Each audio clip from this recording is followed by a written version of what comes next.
Good morning. I am Marilyn Petito Devaney, and I will be presiding over the hearing for Michael Anderson, the Associate Justice of the Probate and Family Court. I would like to introduce my colleagues on the council. Council Devan. Morning. Morning. Council Iannello.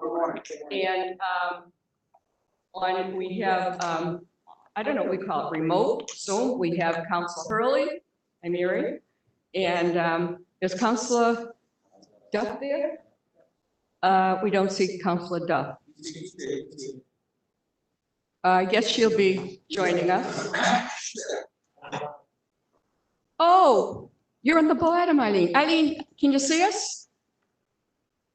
Can you hear us, Mary? I hope they can. Okay. First of all, I want to welcome you, Michael Anderson.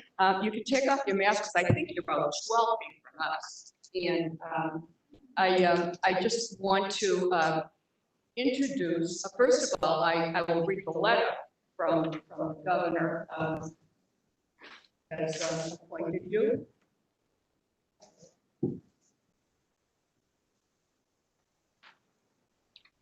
Dear councilors, I am pleased to nominate Michael D. Anderson to the position of Associate Justice of the Probate and Family Court. I submit the nomination for the advice and consent of the Executive Council pursuant to Part 2, Chapter 2 of the Constitution of the Commonwealth of Massachusetts. I am enclosing the nominee's resume for your convenience. Sincerely, Charles C. Baker. Welcome. I'm going to call on you have a witness here. After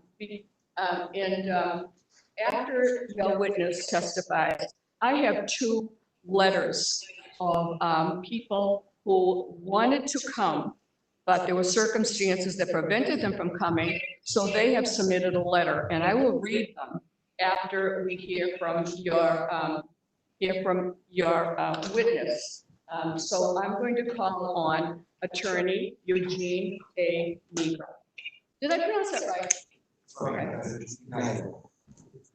Yep, absolutely. Right here.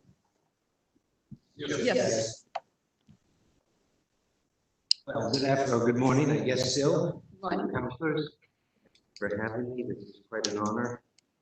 I am a very enthusiastic supporter of the gentleman to my left.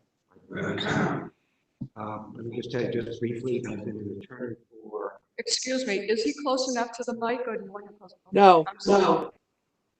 Okay, thank you. I've been an attorney for 45 plus years. I've practiced the last 30 years in the probate and family court, doing divorces, estates, and general probate court matters. I am a business person as well, and I have, proud to say, I have two family foundations, which have donated over $1 million a year for several years to UMass Medical, supporting ALS research. I think one of my proudest moments as an attorney is that I am the lead trainer for the conciliation program for Essex and Middlesex County, and I've worked with the administrative offices of the trial court, training lawyers how to settle cases and help people settle cases across the Commonwealth. I'm sure that you listen to many complimentary statements that people are here to support, but Michael truly deserves any accolade and any positive adjective that one can use for him. He is clearly an outstanding individual, attorney. My personal familiarity, excuse me, my personal familiarity with Michael over the past many years has been as an adversary. We are not social friends in any way. I have also been a conciliator on cases. Where he's been the attorney for a client. He is an experienced, practical, compassionate, insightful, fair, and balanced nominee. He understands the probate court system and the inherent red tape. He understands my colleagues and the interaction between the judiciary and attorneys. He understands the importance of good judicial interaction and the responsibility judges bear. And I know this because we talk about how the system works and how we interact with the system over many, many years. I first met Michael on a case which was a difficult case. Two parties, pro se's, had mediated an agreement. It was a surviving agreement, which means it generally cannot be changed. Michael was engaged by one of the spouses to challenge the agreement. It was a difficult position to be in, particularly given the legality of the situation. He did a superb job balancing the realities of the law, the court system, and the rigid realities of a surviving agreement. He handled angry clients extremely well. He has an understanding and a drive and a focus that was excellent. These are things that I think should be considered for a judge, a nominee for a judge of the Commonwealth. He is even-tempered, he's direct, he's professional, he's personal. He can address issues sharply, concisely, and with precision, without emotion, and always has an eye towards resolution. Again, I think talents which any judge should have.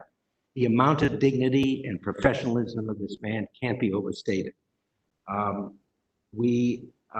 case was resolved to a large extent due to the way he handled it, and it avoided trial time, it avoided expense to the clients. It was a remarkable event.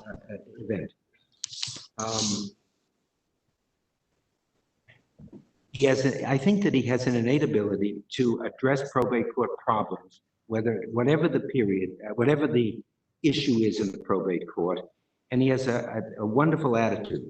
His demeanor, as I say, is even-tempered. He is rarely distracted by the venom and the vitriol that frequently characterizes probate court work. Our probate courts are inundated with estate cases, divorce cases, custody cases, fighting spouses, fighting legatees, removal of children from the Commonwealth, removal of children from their parents, all very, very serious issues. It is a court where people are emotionally involved in the litigation. It's not like suing two corporations. It impacts their direct lives. It is truly a people's court. Michael has and has demonstrated the ability to handle people, handle situations, and in an excellent and effective method. I believe that Michael distinguishes himself from our peers and colleagues, my peers and colleagues, in his demeanor and patience. He is unique and qualified nominee who will do my profession, our system, and our probate court proud. Thank you very much. Thank you. Any Councilor Kennedy? Good morning. You have an incredible reputation. Thank you very much.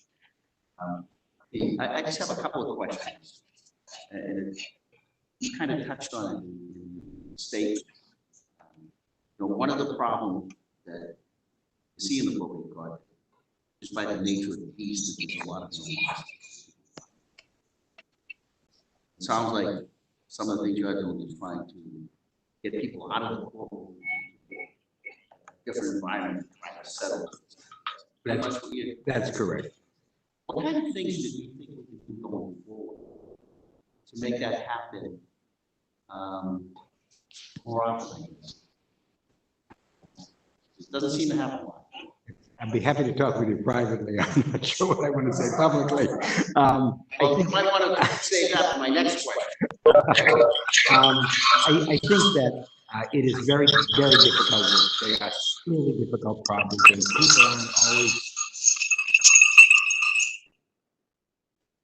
people aren't always in the best disposition when they're dealing with very personal problems. They really aren't. I think that, for instance, I'm a big advocate, and you may well know this, of conciliation, where people get a chance to be heard and their problems to be dealt with effectively.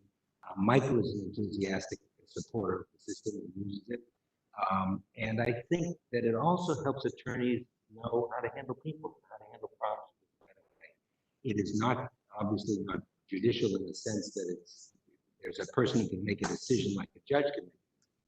But our SJC has mandated self-determination by clients as a result of their cases. It's part of the SJC rules, which a lot of people don't understand or know. And it's really an avenue to get relief for the probate court system and give people a sense of involvement in the court system and their cases. Michael is a big supporter, I think, of reconciliation program. He uses it, he supports it. It's a good alternative. One of the things that happens in this job is very, very rarely we really appointed a great judge, great judge you have. But you do hear about that. Sure you do. And you hear about problems that very interesting. We have to pay most of the complaints that I get, and I don't practice law. One of the programs about judges they think that it's not fair. Who don't think you can get a fair shake when in front of a judge, I'm in front of the judge. You know what? The judge didn't even want to hear what I had to say. Over and over and over. Those are the complaints that I didn't think that is. You have to understand the system. There are a fixed number of judges. For instance, We need one. Essex probably good judges you can use. Right now, Essex County has just a bench press conference. Because of COVID, there are 1,000 cases. There's no way that it would ever. Excuse me, It won't happen. can you move closer? Sure, I'm sorry. They'll never catch up. In addition, That's pretty scary when you say they'll never catch up. I don't believe they will. It's going to be very, very difficult to blend in future work with past work that they have to do with the staff with the amount of judges they have now. And that's the reality of the situation, and therefore, Never, excuse me, never catch up. I think, well, you should never say never, right, Counselor? But I think it's going to be a difficult a process, and I think that the complaint that judges don't listen to me, the complaint that they don't have enough time is simply logistics. You go into any probate court courtroom, there are multiple cases. The courtrooms are usually packed with people waiting to be heard, and there's 8 hours or 6 hours in a day of trial of hearing time. And it's very, very difficult for a judge to focus on a case and get it done stem to stern. It's hard. I had another complaint that I get over and over, which I have a lot of trouble wrapping my head up. Very, very hard. The way trials proceed, the way they get broken up. I'm in a criminal trial. I'm trying cases, and I walk in. We start a trial, we finish it, and everything else gets pushed aside for a little while till that trial is done. It might take 1 day, it might take a week, it might take 2 weeks, but you finish the trial. And I think that's probably true with most jury trials and civil cases as well. Done some of those as well. Probate court cases, the judge allots 4 hours for a trial, 6 hours for a trial. Not the most friendly divorce in the world. A lot of issues, experts. All of a sudden, they started October 2nd, and the judge finishes up about 6 o'clock. After about 6 hours or 4 hours, whatever. This is okay. We're going to finish this another day. I'll see you January 3rd. Why does it have to be like that? You'll have to ask Judge Casey, who was he was the first judge of the probate court, an excellent administrator, an excellent judge. I don't know the answer to that. He's not one of the people I hear complaints about. I doubt that you do. I doubt that you do. But doesn't that seem, as a practitioner, isn't that frustrating to you? It is in a sense, but I think that the quick answer is that I don't know the exact statistic, but 95% of probate divorce cases settle. Even estate cases tend to settle in the We're court. not settling, we're trying. We're trying. Well, I think that what happens with scheduling is they bring you in and then they expect a certain amount of time for lawyers to talk out in the corridor and see if it can be resolved. But that's not the way to plan a trial. It is not the way to plan a trial. You have to figure out which ones are going to go to trial. And then if you're going to try if the case is going to be tried, it's not going to get settled. We started a trial. The odds are at this point, the judge is making the decision about whatever the issues are that are being tried. They're not going to settle. Why can't that judge say, okay, this is going to take 1 day, 2 days, or 3 days? Because the lawyers can tell them what the issues are and how long it's going to take generally, right? Clearly. You can say, Judge, this is a trial, it's going to take me 2 days. Yes, you can. Right. So it takes a little more than 2 days. It takes 2.5. So you bump things a half a day. Why? I don't understand why in the probate court they can't do that. And that's the frustration that I get from people over and over and over. Biggest complaint about the probate court is that they start things and don't finish. And you know, the other thing that I hear from people is, geez, I started on October 2nd, like 10th, whatever it is, you know, the judge was really listening to me, seemed to be on my side. I go back December 3rd, and all of a sudden they flip the other way. Because they don't remember what they, you know, how can anybody remember everything about a case that was 3 months ago, 2 months ago, and they've handled 10,000 cases in between? I know you got your notes, but it's not the same thing. I agree. I agree. Well, those are the frustrations that I hear. I appreciate you answering my questions. I spent a long time with the nominee in my office, as I'm sure he told you. He answered a lot of my questions. I do agree with you. There's no question well qualified. But I do have a different question related to that.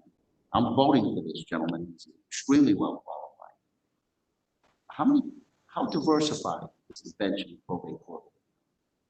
And I don't understand the question. African-American judges, women judges, Latino judges?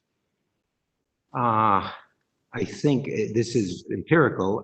There are most of the appointments in the last few years have been women. We have most judges. How many of color? There, in the courts that I go to, which is mostly Middlesex and mostly Essex, none.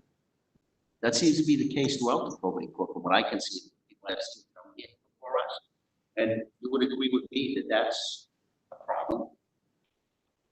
Of course, it's a problem. I think getting good judges is a problem. Getting good judges that are diverse and understand how society works, I think is obviously a problem. But it's above my pay grade, Counselor. No, I understand that. I understand that. But you're a practitioner. I suffer the system. I don't. No, you're a practitioner, and I'm sure that many of the conciliations for people of color, people from different diverse backgrounds, people who speak different languages. And you would agree with me that for people, the perception of the court is that it is basically all white at this point. I think to a large extent that's true. And that the people who go before the court at least will have the perception when they're not, when they come from a diverse background, might feel like they're not getting a fair shake just because of that. Has that been your experience? Well, I don't. It's hard for me to comment on this. I think that academically, certainly, your points are well taken. It's what our society is doing today, particularly today in light of history in the last few months. And it's a good thing, and we have to step up as a society. We have to step up. I agree with you. This goes beyond the last few months. This has been I've been here 10 years, and there's been a problem with diversity in the probate court the whole time I've been here, and I brought it up in the past. I wasn't talking about the court. I was talking about society. Can I put a plug in for my conciliation program? Or I'm enthusiastic. Absolutely. Last time I was here, Councilor Iannella asked me about the conciliation program. You talk about diversity. The very premise of conciliation is that it applies to a diverse population with diverse problems and diverse backgrounds, and it's tuned to do that. Conciliators are trained to do that. More and more people from all parts of society are becoming involved as conciliators. It's an excellent way to make the court more diverse more quickly. And I promise you, I don't know if Michael will back me up, and I don't mean to be taking his time or your time, but it's an opportunity to get farther faster because there are more lawyers than there are judges who will conciliate cases. That's a fact. And people get heard at a conciliation process. Good conciliation, they get heard. All right, I appreciate you answering my questions. I hope I haven't bored you. Not at all. All right. Thank you. Yeah, just Okay, Representative. question. I remember you from before. On the conciliations, I've only done one divorce in my many, many years as a lawyer. You're lucky, Counselor. Thank you. Conciliators in the probate court, who appoints them? They're not appointed. They are volunteers. They're not paid. They volunteer and they take a training course, which is what I do. And after they train, then they can become a conciliator and start hearing cases. What does that mean, start hearing cases? Excuse me, hearing is the wrong word. They can start participating in cases and have cases assigned to them so that they can get them resolved. So They're not appointed, they are just is volunteers. that in every case the conciliator is appointed? When you say appointed, I might be Is misunderstanding you. volunteering or what? They volunteer and they are, and what's your question? I'm sorry. So in other words, Mr. and Mrs. Jones are divorced. At what, first of all, what stage is the conciliator involved in? It depends upon the judge. Many judges wait to the pretrial status in a probate court matter. Some of them get ahead of it and will appoint a Okay, let's assume conciliator at the sooner. pretrial. I'm sorry? Let's assume at the pretrial. Yes, To either party, can they say, no, I don't want a conciliator? that's a controversial question. As I read the rules, I think if a judge wants to send a case to conciliation, they're hard pressed not to. Some people think that both parties must agree to go. It's a controversy. Okay, I didn't mean to have a controversial question. Are most of the people, when a judge says we want to conciliate, are these people who are pro se, or are these people who are represented by attorneys? Both. Both. So now, okay, A and B come before the court, say the pretrial, and a conciliated judge says, let's have a conciliator Keller involved in this case. Is that something that this volunteer conciliated talks to them outside for like an hour, or is involved for like 20 hours on the case? They're mandated to do 2 hours. It's a review of the case. Most conciliators spend 6 to 12 hours on a voluntary basis. And it is without discrimination as to who the parties are, whether they're wealthy or poor, whether they're pro se or represented.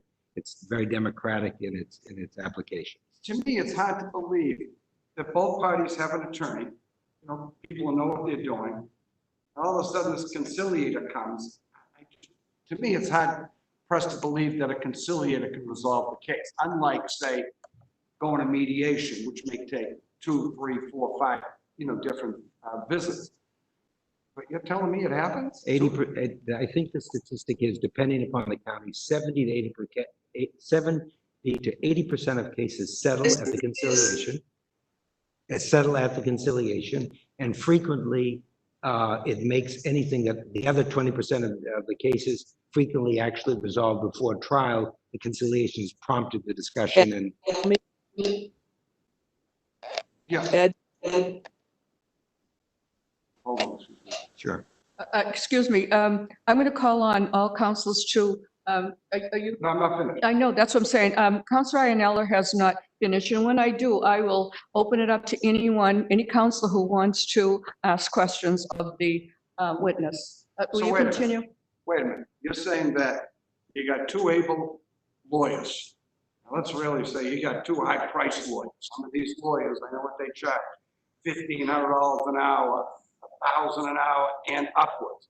And all of a sudden, this volunteer conciliator is going to meet with someone for 2 hours, 6 hours, and 80% of the time, it's going to resolve because of the conciliator. You're a great attorney, I'm sure. That's like impossible for me to believe. I do personal injury exclusive. Is that what you're telling me? In the probate, that's what I'm telling you, in the probate court.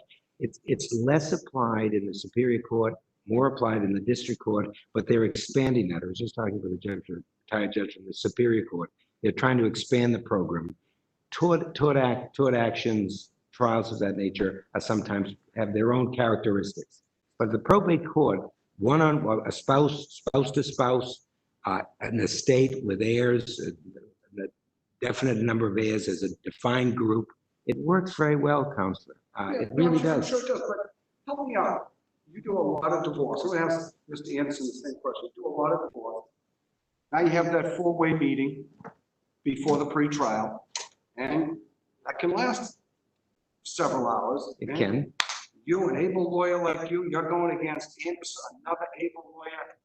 You can't resolve it. But all of a sudden, this volunteer lawyer comes in, this conciliator. What is that conciliator doing that you 2 guys couldn't do? In other words, this is just me. Are they like just trying to, what's the first thing that comes to mind? I'm sure this is not applied to you and I don't want to think it.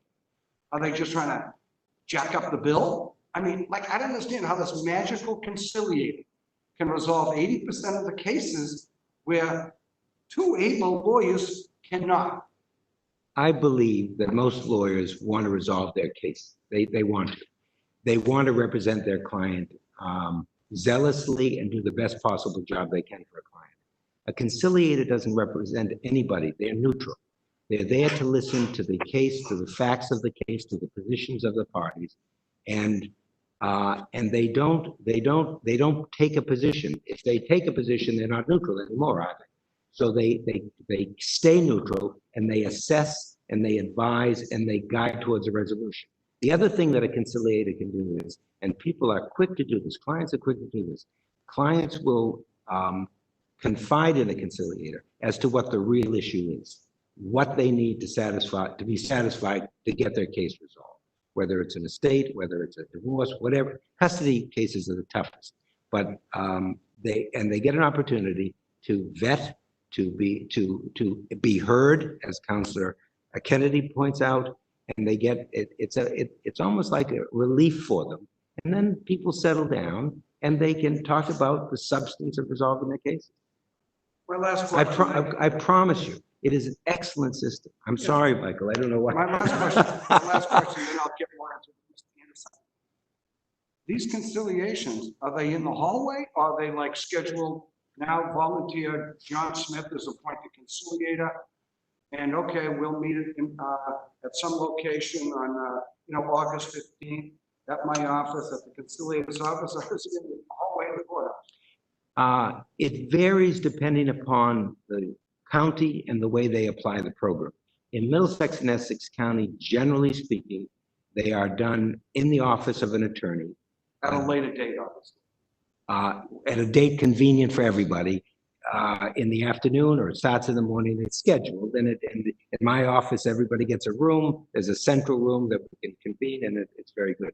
There are blitz programs. Essex has tried a blitz program where they take in a half a dozen or some number of conciliators, and they will be assigned cases directly from the bench, given 45 minutes or an hour and a half to work and see what can be done. And that's been successful as well. Usually the cases that are more complex, you need more time, and it's nice to have your own office as opposed to a room at the courthouse. Okay, thank you. Just again, I don't know, you explained it very well. I'm just thinking while I'm talking, yeah, it's a custody issue. We got a guardian license, we got attorney, we got alimony issues, we got visitation, and I appreciate it. All of a sudden, this magical conciliator is going to resolve the case. I'm glad it worked. I don't know enough about it, but I do appreciate it. That I think that one of the biggest problems to the movement, the progress of the process, is people are sometimes skeptical. They don't understand it. All I can tell you is that I've been on the other side and it works. Right? That's good. I appreciate it. Thank you for seeing me. Nice to see you again. Thank you. Any other councilors have any? Councilor Juvenile. You have convinced me. I know your reputation is a stellar one, very honest. Thank you. You have convinced me of the problem we have and how to solve it. Wonderful. We don't need more judges. We need less judges. We need more conciliators. If they have the magic touch, then why are we even having people go to a judge in the first place? Well, I think that I would not quite agree with that. I think you have to understand that a conciliator is a volunteer.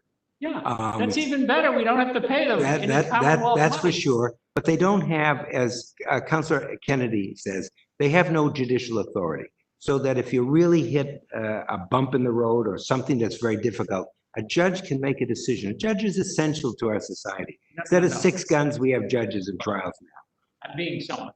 All right. But not all facetious. I get the bump in the road. But why isn't everybody, or should everybody be mandated to go to a conciliator right after they file their application for divorce? It's allowed. It's not used that way, but it can be used that way. Because obviously, if I'm a client getting divorced and I have a lawyer, you're representing the woman I'm getting divorced from. I don't trust her or you, right? She doesn't trust me or my lawyer. So that's probably one reason why lawyers can't do this work. It's a shame, but it seems to be should. And it's kind of funny because last night I watched a movie that I hadn't seen in years, The War of the Roses. And the lawyer, Danny DeVito, was telling the story about what happened to his client. And he brought up a lot of good points about craziness that goes on. You probably had cases where they get crazy. I have. And I know it's a lot of emotion, whatever else goes into it. Much like restraining orders in our court system. You ever done a restraining order? Yes. So I sit in the court sometimes and I see two people standing before a judge. And they are just kicking the holy hell out of each other in front of a courtroom full of people that they don't even know. I say, at one time, they said nice, loving words to each other. They hugged each other. They were crazy about each other. Now here they are, are strangers, saying the worst things they can say. So I advocate we need this, which is special courts. We need a love court. People can go to and love again, knock out holding hands. Maybe the conciliators that you train should be in those courts. But I'm a little bit serious in the fact that 70 or 80% conciliators, and I believe you, resolve the cases. Why are they even going before a court other than get a blessing at the end? They certainly get that. That's fundamental to the way the process. But keep in mind, the judge is the ultimate arbiter of disputes, and the conciliator can't do that. And in some cases, because you talk about good judges, that's what we all try to do up here, to figure out who's going to be a good judge. But we've learned that people come here and they say whatever they think we want to hear. And then when they get a robe on, they turn into a terror on the bench.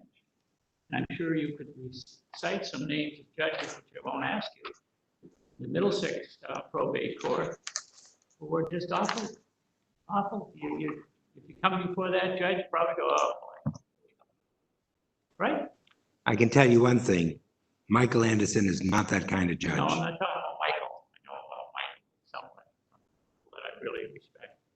But you know what I'm talking about. I know exactly what you're talking about.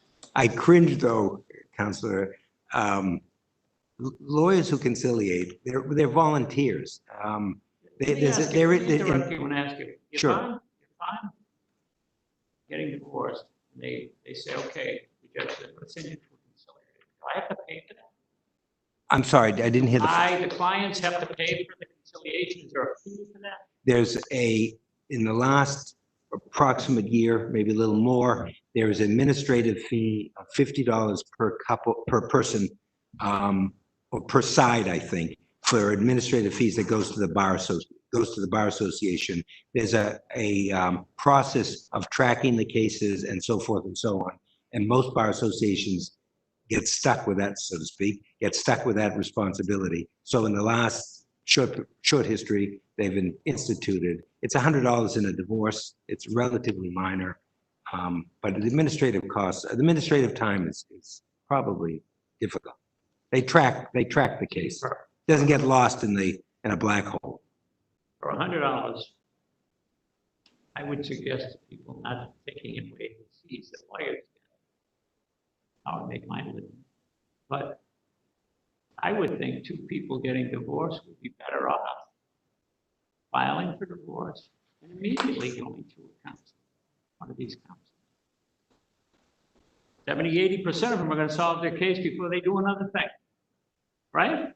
Those are the statistics. Do you think the people that go before an arbitrator, conciliator, the fact that they are neutral, they confide in and they trust more than the lawyers on each side?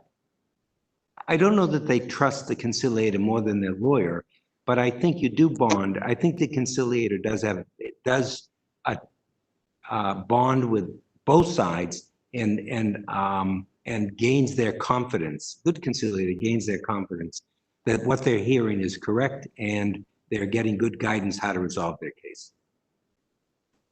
Let me ask you another issue about probate court. You've got many years involved in probate court, divorces, correct? Yes. I'm always a little bit mystified and intrigued by this, what they call earning capacity. You ever hear that? Yes. What is it?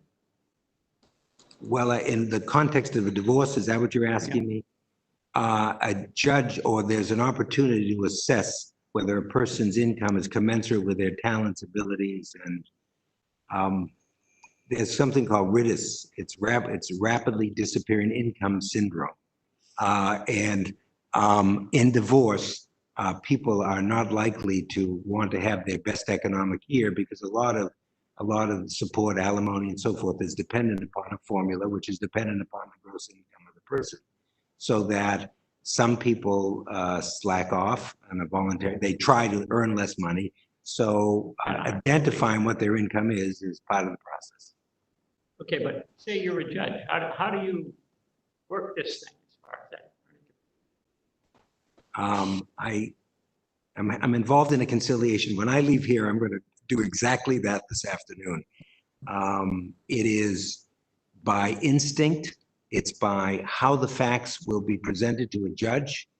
It's by circumstances of the case.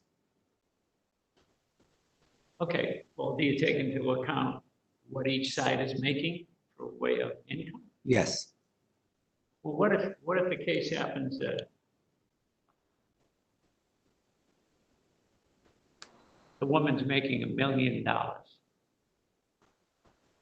The husband, who has a college degree, master's degree, isn't working. He says, I need that. I've conciliated that case. What do you do? The secret to the case, Counselor, is there real resistance to paying alimony? We're supposed to be gender neutral. Academically, we are gender neutral. That isn't always the way a case plays out in the program. You have to find out if there's a specific case, exactly what the issues are, what the hesitation is, or what the goals are, whether they're realistic or unrealistic.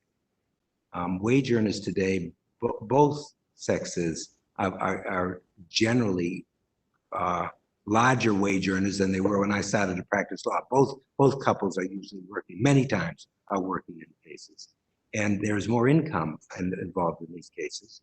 And either client can try to manipulate their income, which will be hopefully Michael Anderson's job to try to sort it out. You do it, I think, and maybe it's a question good for him, is instinct and facts and history. I think history is also very important.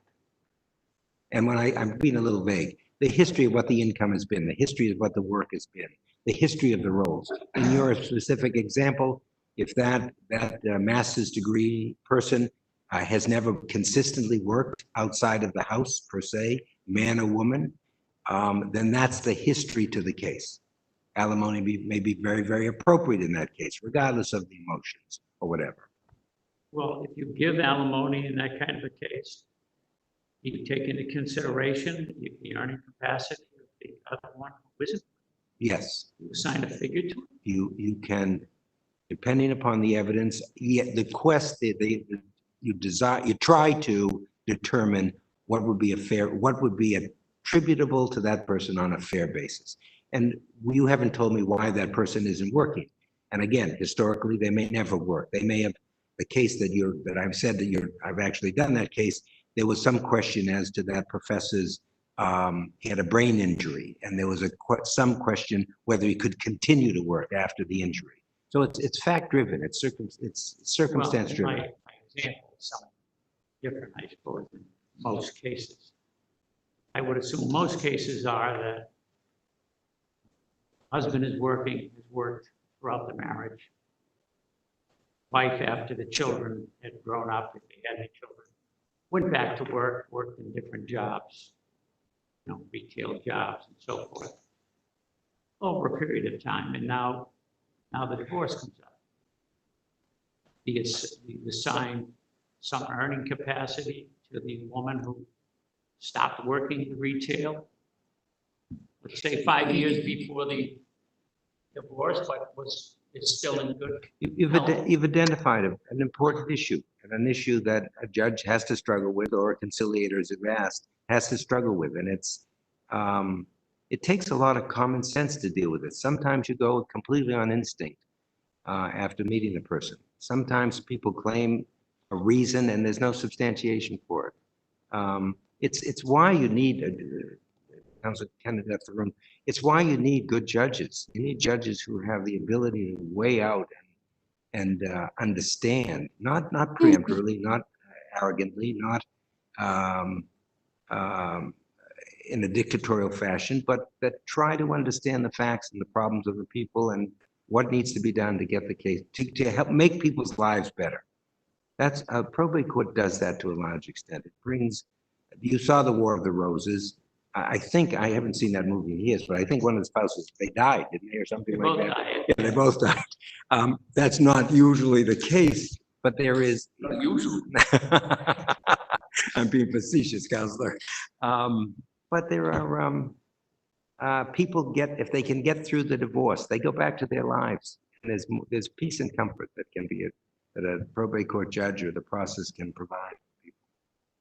I like judges, but I got to tell you, after listening to you, I think we ought to probably think about And I'm not going to take any more time.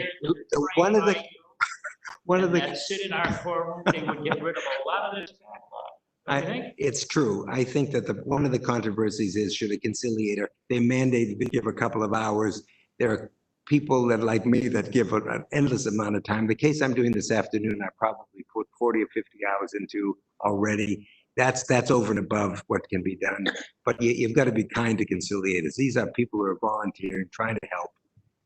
And they're taking that, if they're not getting paid for that time, which is admirable and generous. But most people have to make a living. Most people can't afford to endlessly volunteer. But doesn't the court have some? Yeah. Okay. A bunch of cases. 79. But you had to go down and meet with, was it one of the probation officers? That process is, yes, well, it depends upon the judge. That avenue is still available. There are probation officers. Excuse me, different judges use it in different ways. And they would basically tell you their opinion. I think that's probably true. They still use that? I think they do. Not necessarily at the pretrial, but at various stages along the way. And they're great people, generally speaking. Family service people are there to try to help resolve whatever the issue is. Excuse me, whatever the issue is for the day. Well, you think that program outlined here, probate court probably should have paid state employees that are neutral, trained in this investigation, and how to report. Well, that's their job. They make a living. Again, that's above my pay grade. Just an opinion. I'll say you conciliators, you gotta make the opinion here. Why wouldn't it be good?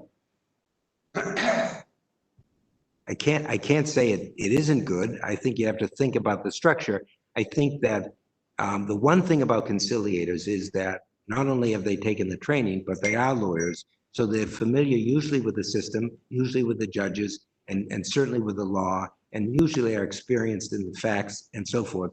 And they can blend that together to help foster a resolution. I don't think that you could, I suppose, find staff and train staff and try to do that. I suppose in theory you could do Yeah, that. to be a lawyer to be a conciliator? Yes. That's the SJC standard. Mediators don't have to be lawyers. Arbiters don't have to be lawyers. Conciliators have to be lawyers. Conciliation program is a quasi-judicial. It's within the context of the courts. Hey, great. Thank you. I hope I haven't talked too long. I hope I haven't. Councilor Iannella has asked him. Yeah, just to follow, I don't think he answered this question. If he did, I couldn't hear it. Same hypothetical, exact, well, I couldn't hear him that well. One spouse is making $1 million. Spouse over here, perfectly healthy, making nothing. Hasn't worked in 15 years because this spouse here is making $1 million, the only reason. College degree, you were signing an earning capacity. No kids. Again, I'm not a judge. No, but So I'm not a judge. I think that. I'm gonna ask Mr. Anderson, what would you do? What happens in those situations? Well, I'll give you my answer, and I doubt that Michael's is much different than mine. I don't say that arrogantly. I think he's an experienced attorney. It's fact-driven, counselor. I gave you my fact. Well, the fact that if it is a long-standing marriage, and if traditionally that person who wasn't earning had traditionally not earned, and their role was not the earner of the family, but the person being supported in the family. And again, depending upon the length of the marriage, if they've been out of the job market for 20 years, that person may have a degree, but may not be that employable. Their degree may be stale. What they're trained for may no longer be required by society. So it's again fact-driven. I totally agree. And under that situation, what do you think a judge would assign an earning? I agree with everything you just said. Do they have any earning capacity? I answered everything you just said. And if so, what? And then I'll tell you what other judges have said in the past. Because I asked that question a lot. They're economic experts, depending upon how much you can devote to a case. There are people who can estimate what this person could or couldn't do and what their salary may be. So whatever he said, retail hasn't worked. The way our system is, and I think that's what you're asking me, when people come like this in front of a judge, it is absolutely the presentation, the facts and circumstances, and the intuition of a good judge. Okay, you didn't answer. You didn't answer my question at all, which I don't appreciate. Huh? You didn't answer it at all. Oh, well, let me try to understand. Make it simple. Are you going to assign him $5 an hour, $50 a week, $2,000 a week? That's a tough question. You're the expert. I don't do divorces. He asked you a question about earning capacity. If you had said, I've never heard of it, I get it. Hold on. We get it. Hypothetical, long-term marriage, has a college degree. Okay, is it worth what? Minimum wage? Is it worth $200, $5,000? Just a college degree, whatever he said, retail, long-term marriage, just say even no kids. Are you gonna assign an earning capacity? This guy's making $1 million.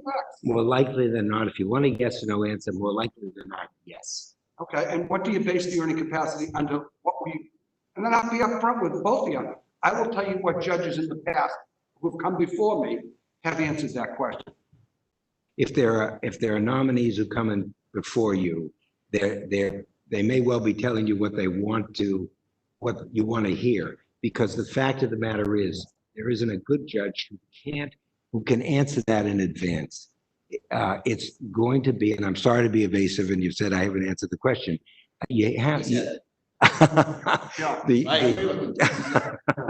is circumstantial, and it's what drives it. You haven't given me enough facts. You haven't told me why. You've told me the person hasn't worked traditionally. That's what you told me. You didn't tell me what his degree is. You didn't tell me if he's college degree, political science. In political science. Has he taught? No, has he or she not taught? Just retail. Then the experience of that person is in the retail industry, and you might, as a judge, try to assess what that person could earn if they had a history of doing it. I think that there has to be more inquiry. Well, what else would you want to know? I would want to know, I've already said some of the things I'd want to know. I'd want to know the predisposition. Why doesn't the person? I don't think the husband or the spouse been supporting me for all these years. He makes $1 million. What do I want to work for? I like relaxing. And that person may be a little bit in trouble because there's probably a propensity. I think there'd be a propensity to attribute some amount of money to the calculation of what the support would be to that person. So the calculation could be. Well, I'm going to tell you what other people. I'd be curious. Yeah, because you haven't, with all due respect, you haven't told me anything. I'm sorry. You haven't told me anything. If I was a teacher, and I don't mean to be arrogant, I'll give you a failing grade on that. The story of my life, guys. Most people who come before us, they want to know, first of all, the educational back, everything I told you, perfect. Have they worked? Why haven't they worked? Are they sick? Are they this? my hypothetical, everyone's feeling great. I didn't work because he's making $1 million. No other reason. I used to work before I got married, of the first 3-4 years. We have no kids. He's making $1 million. I don't want to work. I want to go play golf. I want to go here. I want to go vacation. I don't want to work.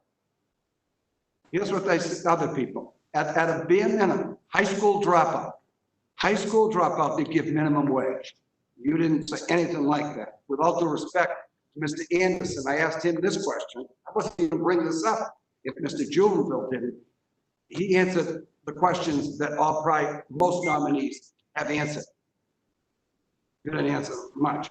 Minimum wage, high school dropout, they give minimum wage. Agree with that? Under my same hypos.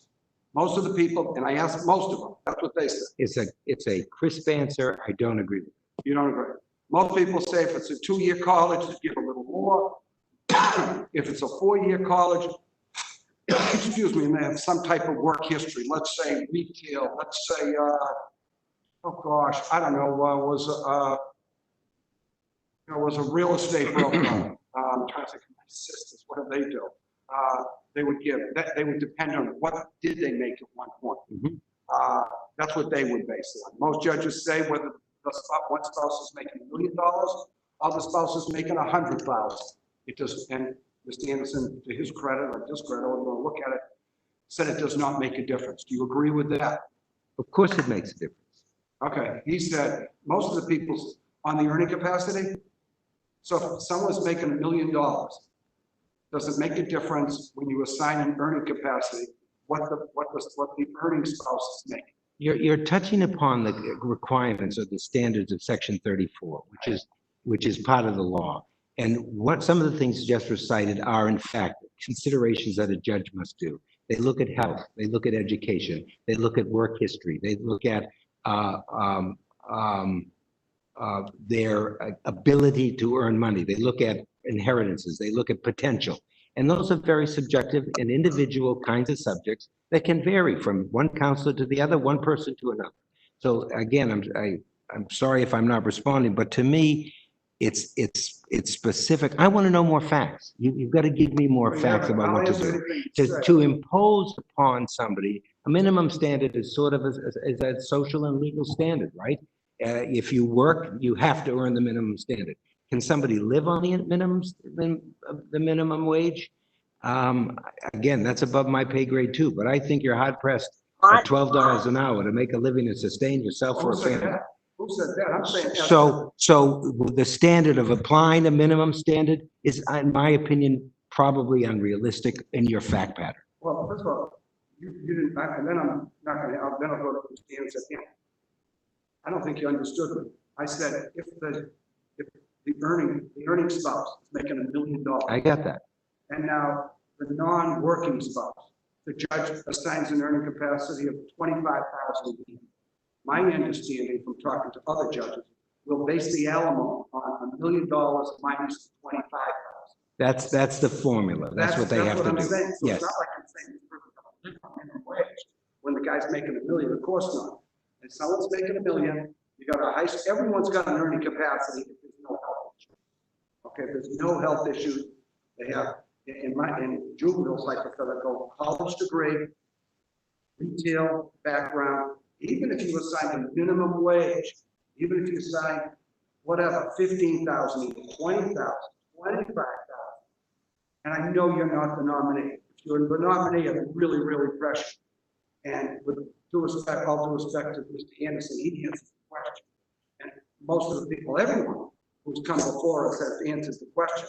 Something, I'd assign this. Again, you're not the nominee, and I appreciate it, but you did not answer my question even close to answer. I mean, ask me any fact pattern. I don't want to waste everyone's time, but at what point would you assign someone an earning capacity?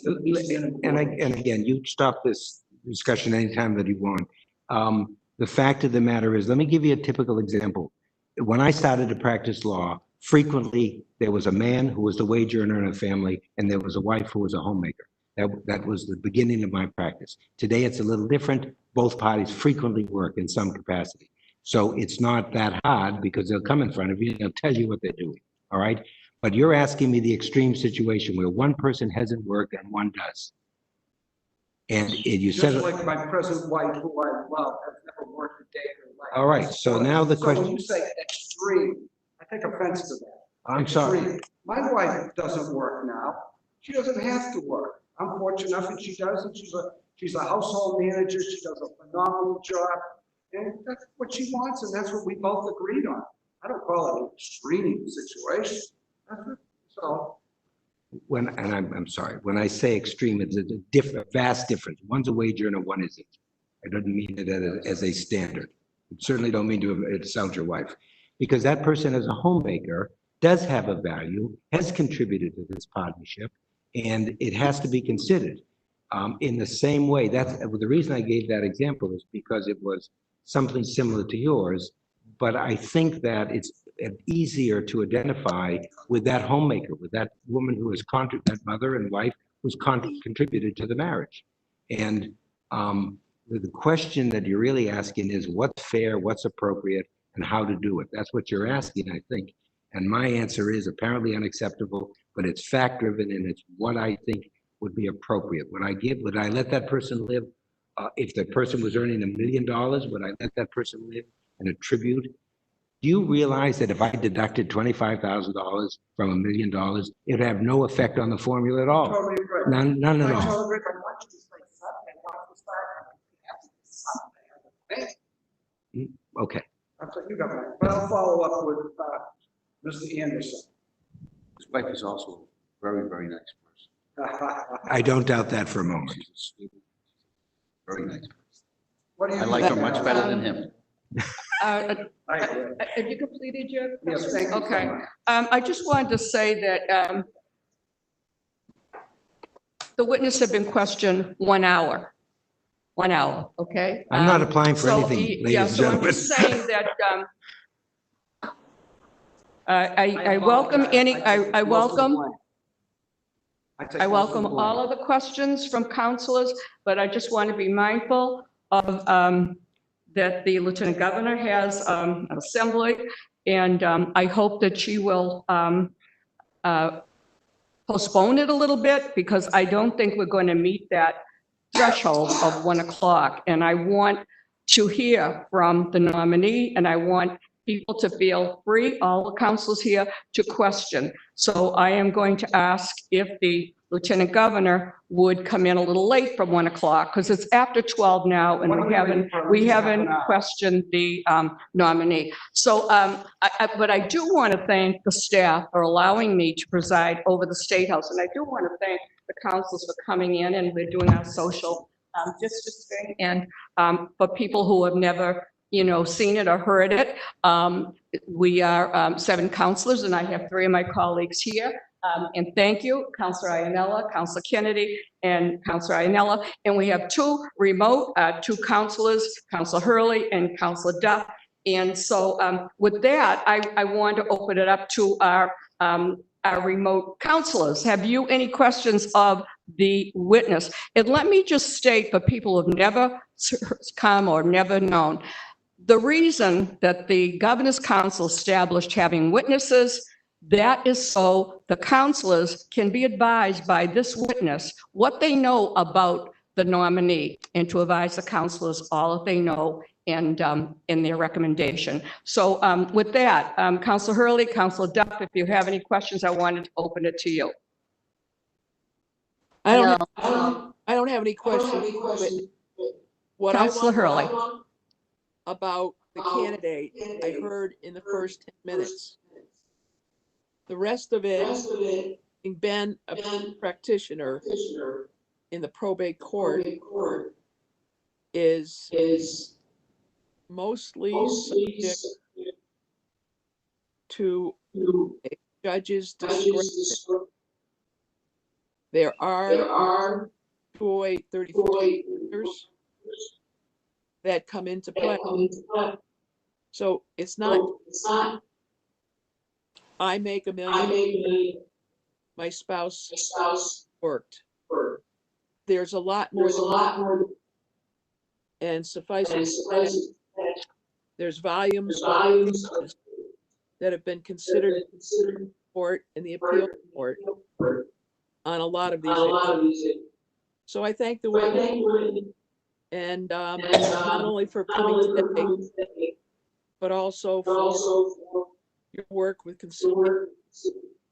Because a lot of times what people need to hear on opposite is somebody who's got skin in the game and basically point out the reality of a situation. So thank you, sir. Thank you, Councilor Early. Thank you for your kind comments. Thank you. Is that a question for the witness for Attorney Negro? Counselor Duff? No. Okay, thank you. Well, for me, you know, I just want to know, how many years have you known the nominee? I would say actively between 5 and 10 years or so. Okay. Quite some time. So were you an opposing attorney in court? That's how I first met Okay. Michael. How many times have you been an opposing attorney? With In the Jim? near past, twice. Okay. I don't need to know the names, but can you tell me about that case and if you won or did Attorney Anderson win those two cases? And the other thing is, when you came out, what adjective would you use for Attorney Anderson with his demeanor? Dignity is if I had to pick one word, it's dignity, and the second word would be intelligence and understanding of the law. Those would be my first two comments. Yes, it is. You asked me about the two cases in the near past. One I referenced in my opening was a couple that had gone to a mediator, had an agreement. It was a binding contract. It's called a surviving agreement. I don't know if you're familiar with that. And Michael's client wanted to upset the agreement. And they are difficult cases. It is unpredictable what a judge will do. And what I found in Michael was that he was direct. Okay, thank you very much. You know, I appreciate you coming. It means a lot, especially being an opposing attorney. So what was the adjective that you attributed to? The first one I used was dignity, the first thing. The second thing that I said was he's intelligent, insightful, and knowledgeable about the law. He has a real ability to interact with people on a positive basis.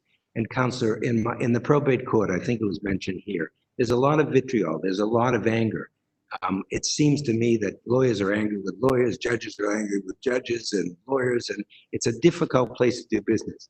Michael brought real temperance and real a quiet ability to solve the case, which allowed for discussion, which allowed for resolution. There was an allegation, there was no vitriol in the man's behavior. That's good, thank you.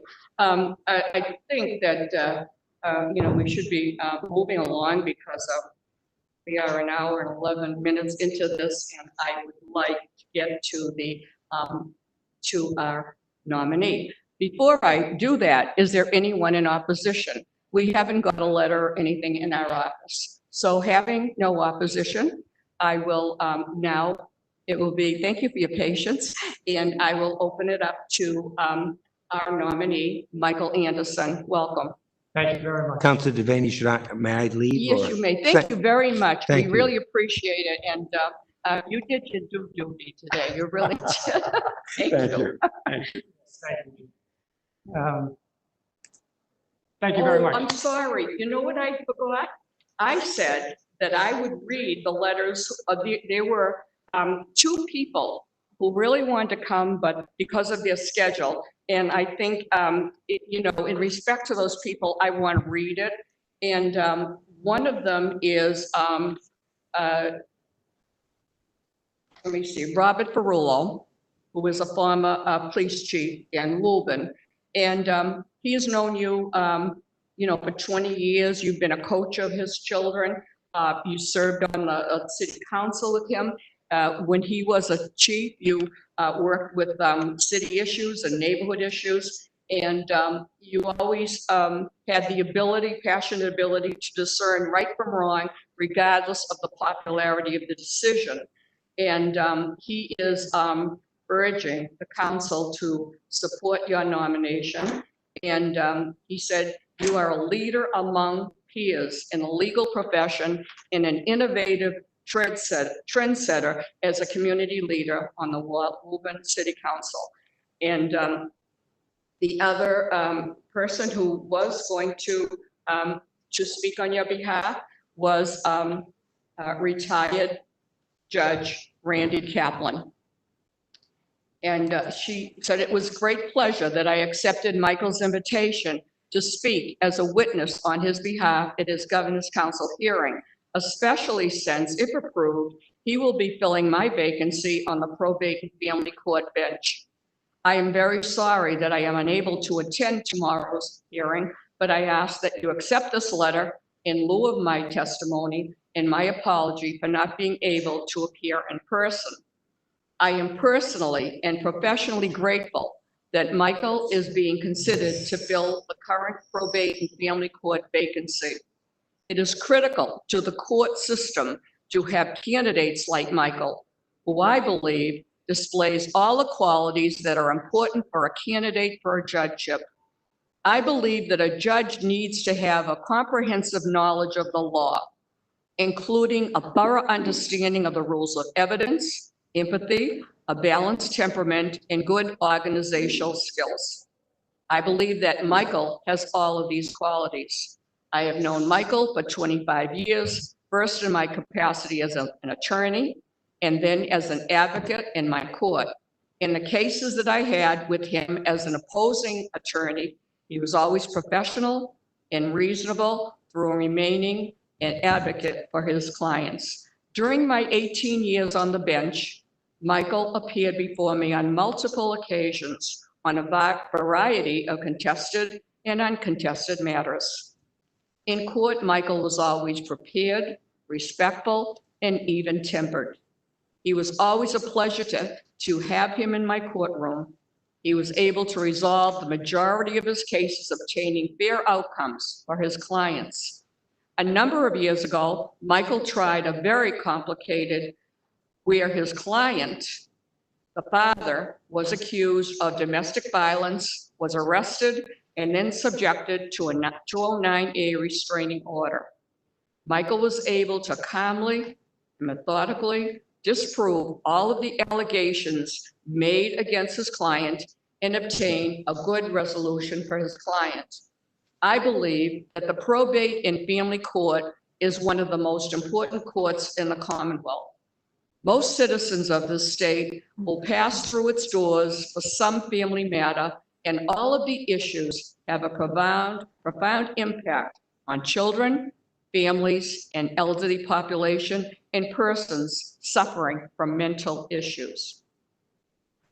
Judges are asked daily to make decisions with limited resource. Therefore, a judge must have a wealth of knowledge about those matters in order to make swift yet reasoned decisions. A judge also needs to have compassion to make these complicated decisions. I believe that Michael has these qualities. Michael's skills and temperament are even more important during these challenging times that the court system and our society are facing.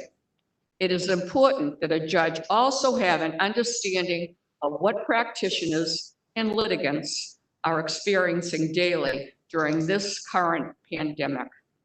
It is more important now than ever that judges encourage respect for the judicial system.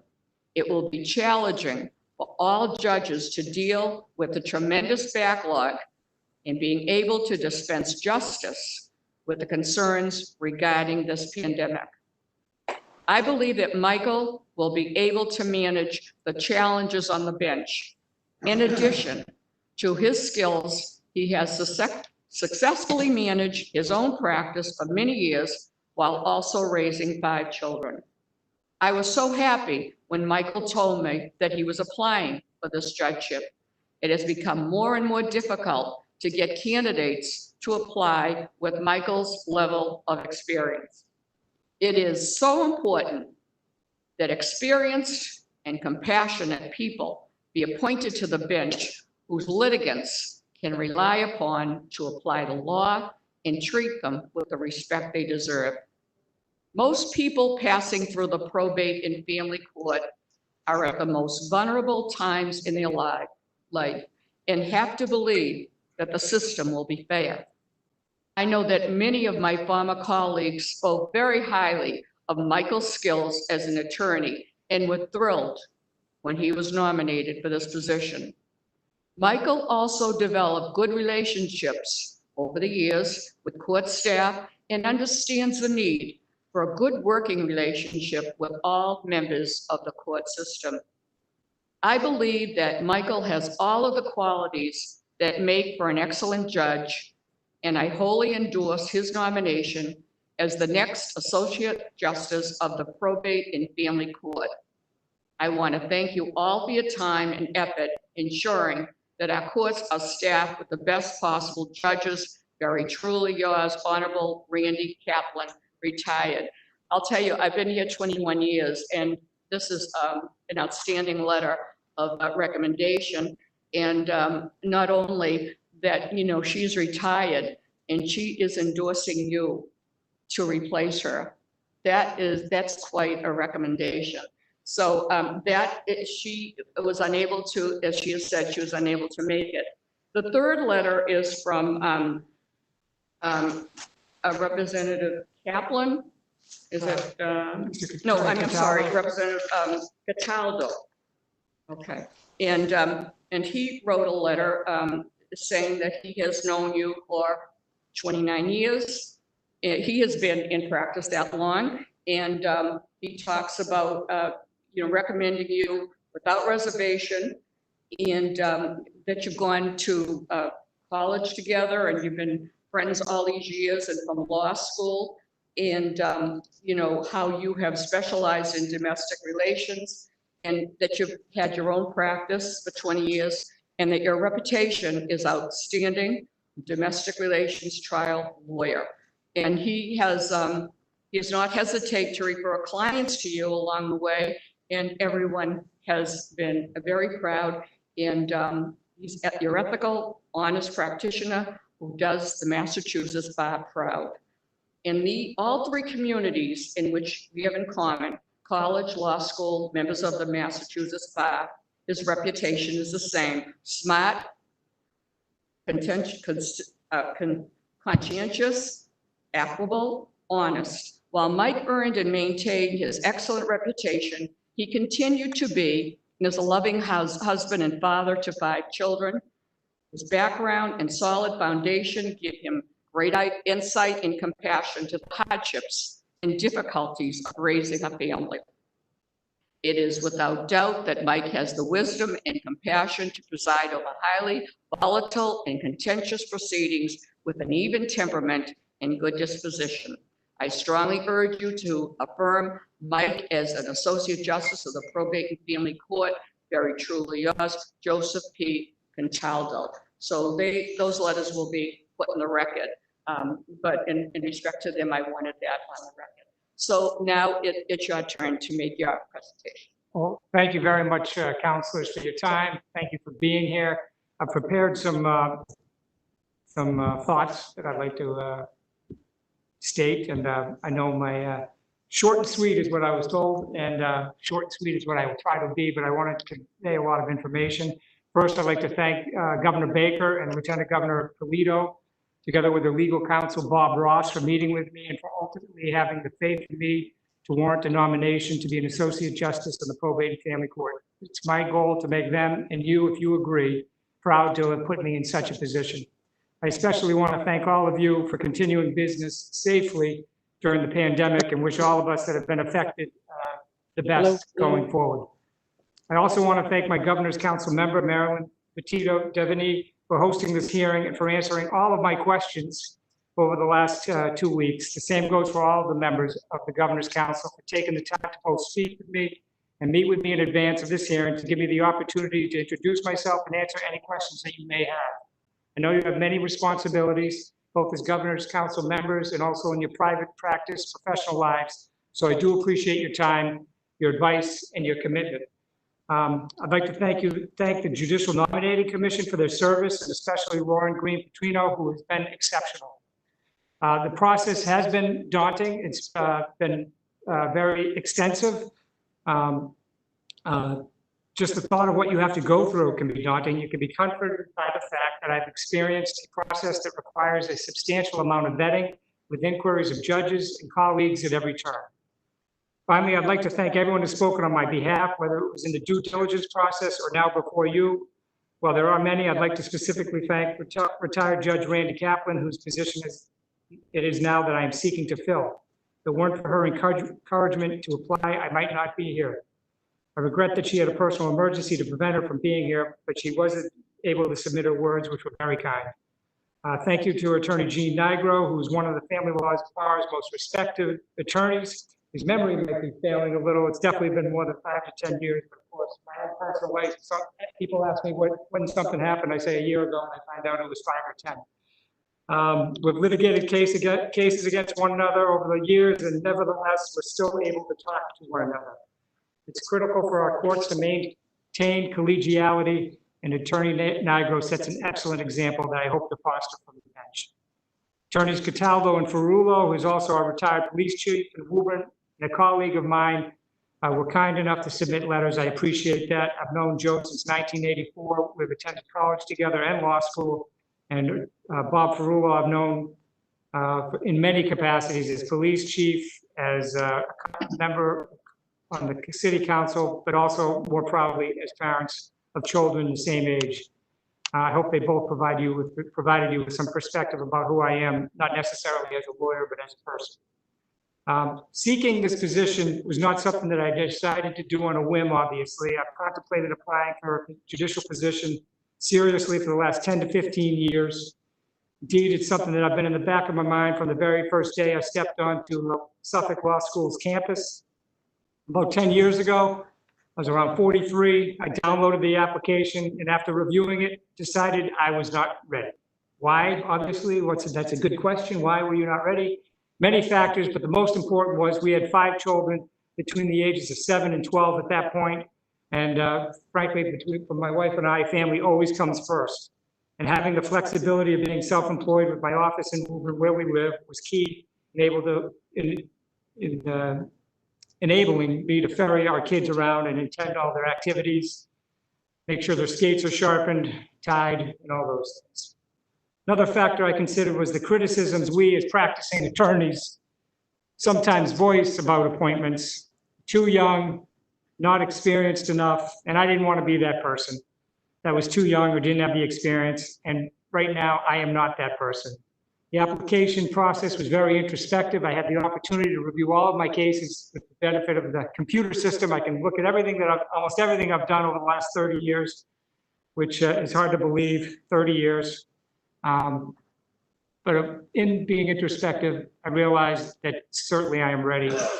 The importance of the law, which is a concept, but it's real and it affects us every day, has been drilled into me from the day I was born, practically. It's in my DNA. My maternal grandfather was a longtime district court judge in Marlborough.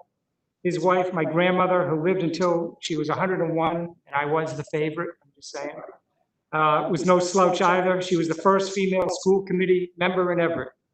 And later an attorney who helped found with 2 of her friends, the first all-woman law firm, Curry, Moles, and Murdoch, which was located right around the corner on the 2nd floor of 6 Beacon Street. She was very proud of it. And not to be outdone, after raising 4 children, the day I went off to college was the day my mother went off to law school, nights. My father, he paid for it, 4 college educations for his children, and a wife in law school, and that didn't leave much. As my father summed up his investment strategy, I invested in education, a lot of education. Both of my parents are gone now. They would be beaming with pride.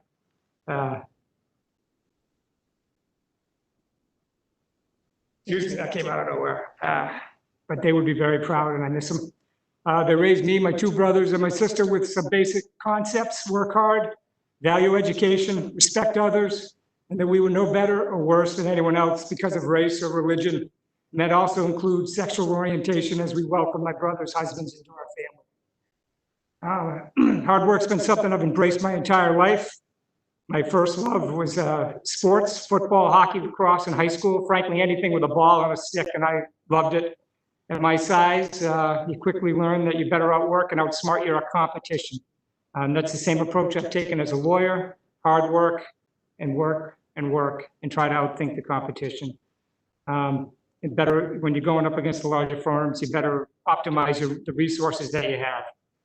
I've had the good fortune of working construction company for 5 summers between college and law school, which definitely made me know that I wanted to be pushing paper. It was hard, dirty work. The laborers all had different backgrounds. We routinely worked 10 to 12-hour days, Monday through Saturday. Summer vacation for a college kid and law school kid did not exist. But by the time I left, I met the most wonderful people that I had ever met, and I'd never meet them in college and law school. And to be sure, some of the grizzled vets were skeptical of the college kid at first, but the best way to fit in is to work hard, and that's what I did. And I'm still in touch with many of them, and I'd like to thank them if they're watching, or I will thank them personally for helping make me the person that I am. When I graduated law school, we were in the midst of a recession, yet I was lucky enough to be offered a position at the domestic relations firm that I was clerking at, McClellan and Zach. Jerry McClellan was a retired probate and family court judge. Ellen Zach was a well-respected domestic relations attorney. And it was the experience and education of a lifetime as I was thrown into court the day after I was admitted to the bar. They never held me back. I had the good fortune of working on complex cases with and against some of the most preeminent lawyers and firms in Boston at the time. And again, they'd never held me back when perhaps they should have, but they had faith in me, and which I appreciate to this day. And I acknowledge what a great place it was to learn. We learn by doing. In 2000, with our third child on the way, I'm trying to be quick. I'm trying to cut this as we go. 2000, I went out on my own. We were due with our third child, Lydia. It was the best decision I could make. I've been self-employed for the last 20 years. There's no passing the buck when you're self-employed, and I'd have it no other way. I do not delegate. And with my 30 years of legal experience, together with my history of managing my own office, my city time, the city council agenda as president, and my home life, although my home life is probably governed by someone else, I'd still say I'm well situated with these skills to help to be a judge in the probate and family court. I'm here to assure you that if you approve my nomination, I will conscientiously apply the law to everyone who comes before me in a fair and equitable manner. This is critically important. Most people who have any interaction with a court will have that interaction with the probate and family court, whether it's dealing with an estate of a family member, a divorce, guardianship of a parent or a child. They ought to have a positive experience. It is, after all, part of their government, and it's unacceptable for people to come out of the courtroom, as indicated, and be like, I got short shrift. I didn't get heard. There is nothing worse than that feeling. And as attorneys, we sometimes get that feeling.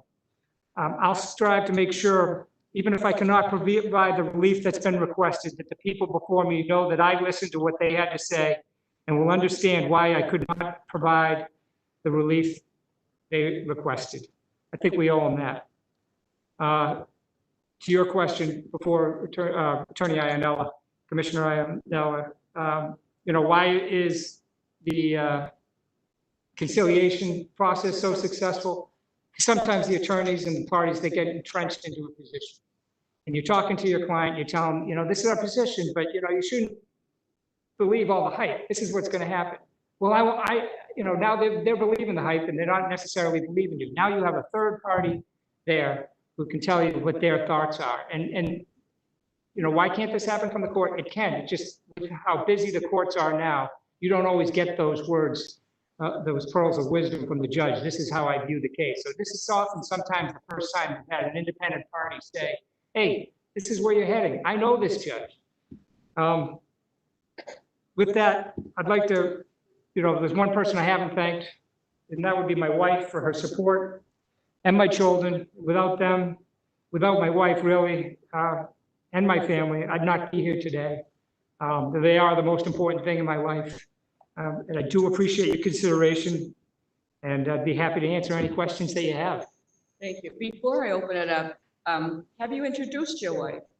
This is my wife, Attorney Margaret Pinkham, which I shouldn't say this in public, but I do call her. Thank My you. kids will tell you the same Thank you thing. for coming. She's got the best cross-examination techniques. Now I'll open it up to questions from the councilors. To Colin Joseph Ferrara, he is absent. I'm going to go to my remote colleagues. Councilor, let me start with Councilor Hurley. Questions for the nominee?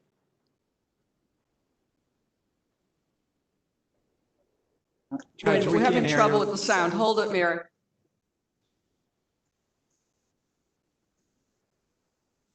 Thank you very much.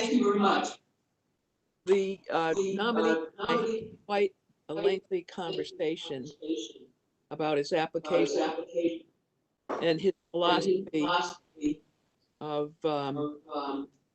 practice in the probate court and what it would be as a judiciary or as a court. I am unsatisfied that his qualification and understanding of the difficult that occurs in the probate court are going to serve him well as a probate court judge. When I was on the district court, we used to say that we saw the worst people at their very best in district court, and that in probate court, you often saw the best people at their worst. So I'm not sure if I'm still being heard. Am I? Yes. Okay. In any event, I would indicate that I am going to vote for this nominee. I think we need more people like him. I also agree with Councillor Kennedy that we need more women and more minorities.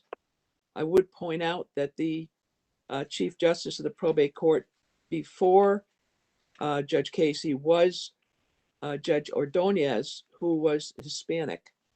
And I just hope that we continue to make strides in attracting nominees who are well qualified and also who are recognized for their minority status. So thank you very much, Mr. Anderson, and I wish you the best of luck on the bench.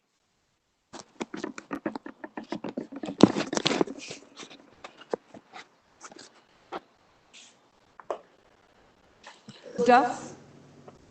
Yes, can you hear me? Yes. Yeah, thank you. I concur everything that Judge Hurley has just said, but I do want to ask the applicant, because I think this is an extremely difficult court to go into. And I know that you've mentioned your brother, but have you had any cases where you've had to assist or litigate parents or folks who are transgender? I have not had the transgender case. I have not. Okay.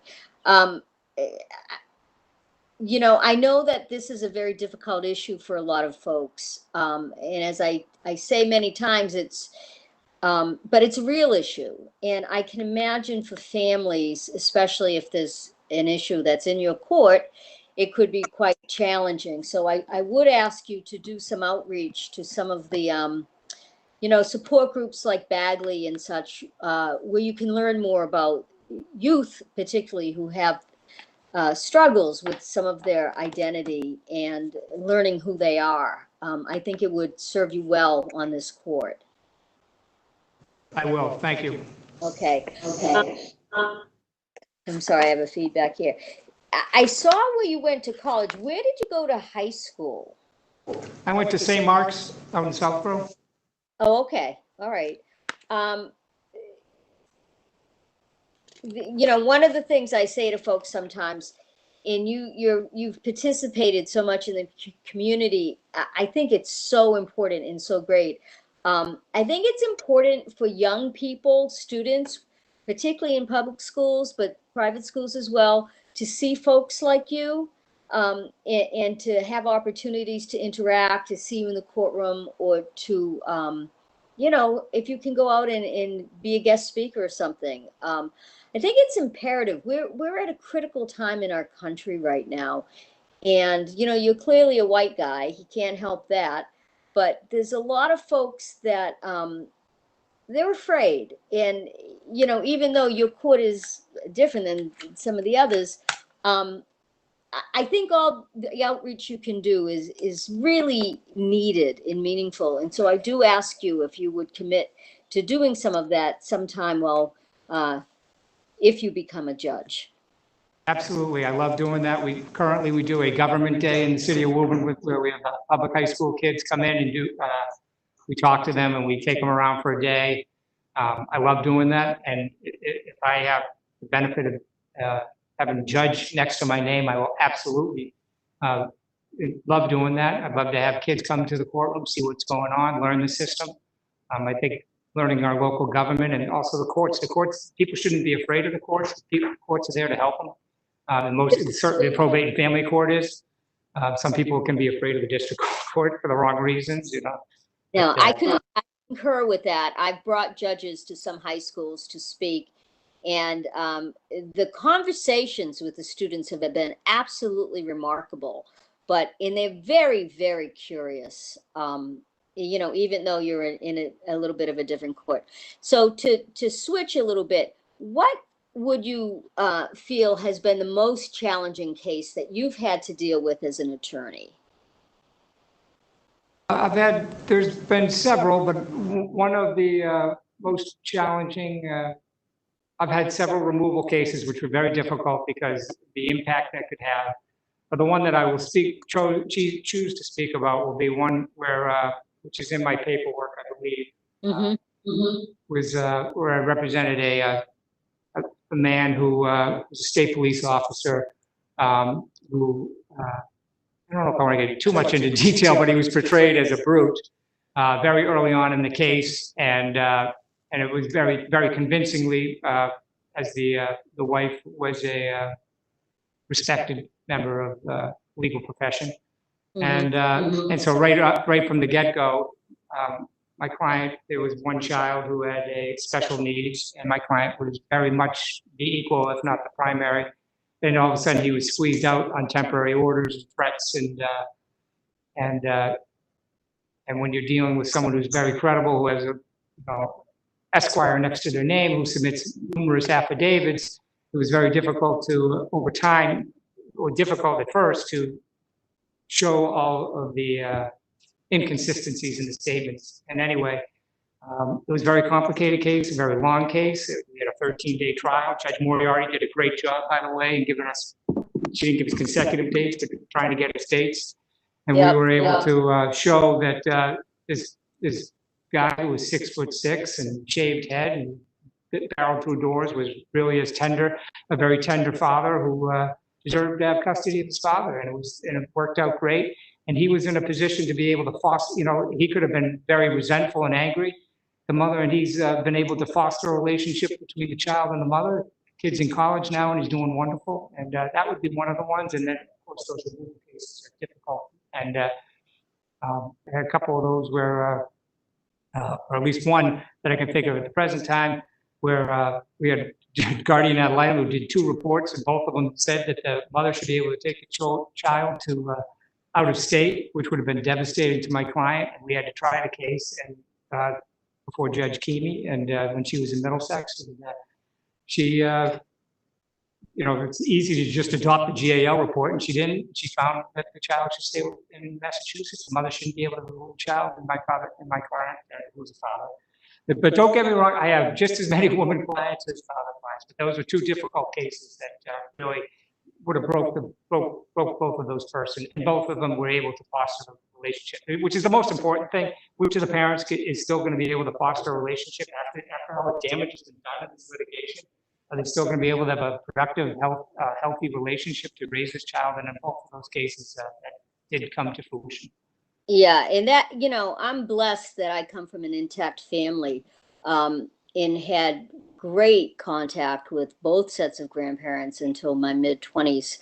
I was blessed to have them all. So I was raised in this big Irish, Italian, Catholic extended family, but so many are not and don't have the same blessings and opportunities. Um, and one of the things that I find disturbing is how many people, and I'm sure well, I'm going to ask you if you've witnessed it, because I shouldn't assume anything. They use the children as pawns in these cases. Do you find that to be more common than not, or? I would say it's not more common than not, no, but it is common. Yeah. Maybe not common, but we do see it, unfortunately, because there's dollars and cents tied to time with the children, although with the new child support guidelines, we are getting away from that. And frankly, I have seen in the last several years, parents are much more cooperative or collaborative raising their children. So that when they do get a divorce, it's difficult for them to turn around and say, well, we haven't been, I've been solely responsible. But we still do see that where a parent tries to use the children. It's unacceptable. Let me ask you this. In a case where a couple gets divorced and they put in the original agreement that at some point alimony, they're not getting alimony, no one on either side is getting alimony. But one parent is clearly working hard and, full-time plus, and pays child support and is responsible and everything. And the other parent really is doing a minimal amount of work with no effort to really get any more employment. What do you think about that parent revisiting the fact of saying, well, at a certain point now I want alimony? Because that seems grossly unfair to me. Well, It could they be are entitled to. They're Sorry? they're entitled to seek it, but I think you have to take that into consideration. They've known that the alimony was going to end at some point in time. So, as Attorney Nigro was saying before, all these cases are fact specific, but I'd want to know, they've known that this was going to end. What have you been doing to prepare for it? Have you been going to community college? Have you been, getting any licenses so you can be prepared for this moment? It's not a lottery. Getting married is not a lottery ticket. So there's got to be some responsibility on both parties to better themselves. Well, correct. And at the end of the day, it is a legal contract that, frankly, I don't think enough people take seriously. I think it's a very sacred contract. But what I hear you say, and I want to make sure I'm correct, is that one party, because it could be either way, man or woman, knows that child support is ending. It is a legitimate question for the judge to ask them, what have you been doing to prepare for the end of this? I've lost the sound. Yes, can you hear me? That's absolutely an appropriate question. I think we want to know, what have you been doing to prepare for this moment? You've been divorced for multiple years. Now the children are grown and emancipated, and you want the obligor to continue to pay. So what have you done? Yeah. So that's a legitimate question. I mean, that's what I would think. I'm married, but I don't have kids. And so I'm always very curious about how this stuff works. And I have no intention of ever being divorced. So us don't, but I don't. Anyway, well, thank you very much for your time, sir. You have a wonderful reputation and have had some stellar recommendations from different people I've spoken to. And I think that you take this quite seriously. I find, as well you should, but I find this particular court so challenging that I hope you have a strong support system for when you come home at the end of the day. And it's hard. It's a very hard thing, and particularly if a family is being broken up. I mean, that's never what we want. Nobody wants that. So thank you for applying and for offering your service to the Commonwealth. It's much appreciated. Thank you, Counselor. I Thank you, appreciate your Councilor time. Duff. Councilor Iannello. First of all, thank you for taking your time out of your busy schedule, speaking with me. I was really impressed with you. You appeared to be extremely knowledgeable, professional. I have no doubt that you're going to be a great addition to the probate court. I'm enthusiastically going to vote for you next week. Thank you. I had every intention not to ask you a question today. But unfortunately, because of Attorney Nigro, I got at least, I mean, we went over a lot of issues. But You'll pay later. again, with all due respect, he's very, he didn't come close to answering my question. I don't think many people up here thought he would get close to answering. But I'm going to try to make it a little easier for you. Let's assume the wife is making $250,000 a year. The husband's not working. They have no children. The husband was working. They've been married 20 years. The husband was working in retail and as a paralegal for 5 years. The last 15, 18 years, he hasn't been working. He is 100% healthy. They've agreed over the years that there's no reason he doesn't want to work, doesn't like working.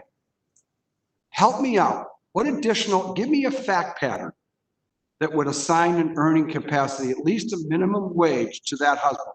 You give me the fact pattern. Fact pattern is what you just told me. He doesn't want to work. I'm sorry he doesn't want to work. He's a healthy individual. He's got I assume he's been worked as a paralegal. I'm sorry, let's go. Yeah, he's got a college, four-year college degree. 4-year college degree. He's worked at a paralegal and he's worked in retail. Okay, so there is going to be an earning capacity to that individual. We will start with all things being he's healthy, all other reasons. Yes. And she didn't hold him back. She didn't tell him he couldn't work because he had to stay at home and prepare for, business dinners that she had to, he wasn't doing that. He likes to play golf. He's getting his handicap down, or work out, or whatever he's doing, go to the beach. There will be an earning capacity there. Again, I don't think that you don't hit the lottery by getting married to someone who's making a lot of money, and therefore you don't, there's got to be some personal responsibility. Certainly alimony is in play, and certainly there's more than likely, based on the earning difference and the the Section 34 factors is going to be alimony. But we're going to start with, let's say, not to interrupt you, let's say we're almost done. This husband, is a high school dropout, and then he's a 4-year college. Okay. Well, how would you? High school dropout, we're going to apply basically minimum wage, 40-hour a week, 50 weeks a year, and whatever that number is, we're going to use that. And as Attorney Nigro said, at the end of the day, the impact on the number is probably not going to be that significant, but too bad. It's going to be taken into consideration.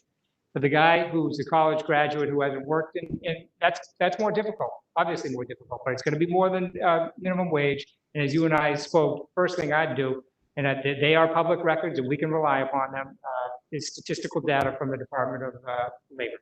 And I'd start looking at those and see what I can, where does this guy fit in? Thank you. But it's definitely under my hypothetical, the wife earning $200,000 a year. The husband not working, but a 4-year college degree. That's going to affect the alimony. Absolutely. Yes. It's it's the dynamic. It's not fair that she should be going to the office work. When I leave early, when my wife's preparing for trial, I feel guilty. I mean, so she shouldn't be going to work while her divorced husband is not. There's going to be an impact. I agree, and I won't ask you. And I'm not prejudging. I hope Attorney Nigro board someday whether you agree or disagree with you, answer the question. And he loves defense. I have no idea. What are you talking about? But we do have a few things in common. And I didn't know until about a half an hour ago. Let's start with number 1, Suffolk Law School. Yes. I went to Suffolk Law School. That's good. Yep, 91. I'm a little older than you. Okay. We got more. Trinity College. I went to BC, but my son went to Trinity and he loved Trinity. He's now, unfortunately, he's a lawyer. He's working in Germany. He applied for the stupid job and he got it. So he's in Germany. We Yeah. actually saw him and came home last week. We had a vacation. But he loved Trinity. How'd you like Trinity? Well, my father would hate when people ask me, how'd you like Trinity? And my first answer was, I had a great time. So I will not leave, well, I guess I led with that. I loved it. I had a great 4 years there. I played hockey there, which was a great experience. And I almost went to BC too, but I think I'm very happy. Some of my best friends I met at Trinity College. My other son went to BC. Okay, we have one other thing in common. You'll never guess it. Spinny Yellow Construction, Yes. Columbus Ave. And I agree, those were tough jobs. Those were lawyer jobs. Did you work there? You better believe it. I know, I was thinking of that. He told me his name. Again, I'm a lot older than you. Spadoni, the Spadonis, Dickie Sullivan. Who was the guy from Water and Sewer? He used to come by. That was a John Sullivan. John Sullivan. Yeah. What a nice guy he is Oh, too. yeah, absolutely. I remember, and his father, Yeah, Pappy. huh? Pappy, they call him. Whatever, but his father. Yeah. Yeah, my supervisor there was, Dewey? no, it was John Cadigan. Oh, Cadigan, but they had the yellow trucks, am I right? yep, they had yellow trucks then. I was Columbus Avenue. Yep, put the bypass down and then, Oh, those friggin' pipes up there. they never heard of OSHA. Huh? They never heard of OSHA. I never heard of that one. Those were tough jobs. I also worked, not to bore you, but yeah, those are, That's great. That's about how- Finally met someone, yeah, that's great. but you know what? You take those jobs. I also worked for Susie Construction. They're the attorney construction. You need money for college, and you know, for law school. But hard work. It really tells you what a person's like when you can do that type of work. After working, I'm almost done. After working for Spinny Yellow Construction, then I had to hurry up and walk down, I forget what train station on the Orange Line, go to the Suffolk Courthouse, okay? And then I was a janitor at night from like 5 to 7:30. Then I had to go all the way home. It was a tough day. I'm exhausted Yeah. at the end of the day, but Those are tough hours, those were tough. But again, thank you for answering all my questions yesterday, the day before. Looking forward to voting for you, and I'm sorry to everyone else. I took too much time with the witness. I think he's got to bear a little responsibility for that. But I look forward to voting for you. next week. Thank you very much, I appreciate it. I'm done, Marilyn. I'm done. Thank you. We spent a long time together in my office. I appreciate it. Most of my questions. And as I said, when I was questioning the witness, there's no question that you're qualified for the job, and I'm going to vote for you. I just got to ask you one question, because I was reviewing your governor's council question. What percentage of your practice is in the probate court? Like 95%, I can't remember what I put down there, but 95, I'd say. Do you have it? Yeah. Take a look at page 9. Do we have a typo? I think we have a mistake there, because I was scratching my head. Yeah. Well, you know, It didn't seem right to me. Number 3. okay, yeah, you know, I was thinking actual probate as in wills and trusts, and that the civil was the domestic relations side. That's what I was thinking. Okay, That's how I thought. so it's basically then, because as it reads, it says you've only done 5%, as I read it in the probate court. Yeah, that would be 100%. That's 100%, because you were combining the civil with the probate. Yeah, yes, correct. Okay, you And civil treated I was the- counting as They domestic. treated the divorces as civil and the Or probate as uncivil. the death cases. Yes, and correct. everything. Okay, Thank that you. just confused me. But as I said, I spent a lot of time with you in my office. You answered all my questions. You have an incredibly great demeanor. You have a great knowledge of the law, have a great deal of experience, and I absolutely look forward to voting for you next week. Thank you very much. Thank you. Councilor Devan. Maybe this might Excuse me? I'm sorry, this might be a good place to break. Okay, is Lieutenant Governor going to be up here? Okay, we're going to take a break now for our weekly assembly with the Lieutenant Governor. You can stay, you want to sit over here with your wife, and it'll be brief, and no one has to leave. Great, Thank you. thank you.